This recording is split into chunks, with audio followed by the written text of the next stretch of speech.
আসসালামু আলাইকুম। হ্যালো বিয়ার, সবাই কেমন আছেন? আশা করছি সবাই ভালো আছেন।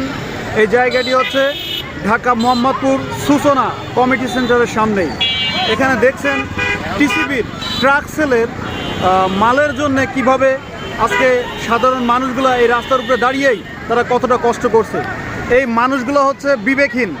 একটি মানুষ যদি 3-4 ঘন্টা বাইরে কাজ করেন, না হলেও 5 থেকে 600 টাকা কিন্তু ইনকাম করতে পারবেন, কিন্তু 2 থেকে 300 টাকা লাভের জন্যে এই তারা সরকারি যে মালটা আছেন টিসিবির, এই মালটা নেওয়ার জন্য এভাবে রাস্তার উপরে দেখুন কিভাবে তারা ঝামেলা করছে, কষ্ট করছে।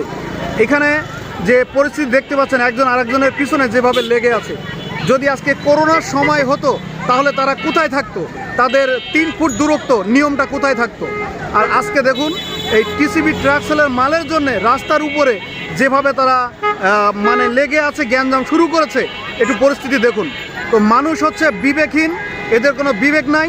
একটি মানুষ যদি 4-5 ঘন্টা বাইরে কাজ করে, এখানে কিন্তু 5 থেকে 600 টাকা বাইরে কাজ করলে পাবেন। হয়তো এখানে 200-250 টাকা লাভের জন্যে তারা আজকে এভাবেই রাস্তার উপরে কীভাবে জ্যামজট সৃষ্টি করছে।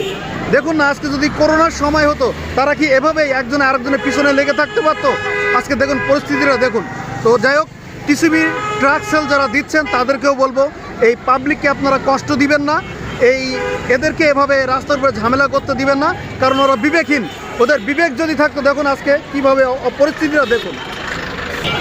সুস্থ সবল মানুষের যদি কোনো বিবেক থাকে, তারা কখনো এখানে দাঁড়িয়ে জ্যামজটে এই পরিস্থিতি তৈরি করবে না।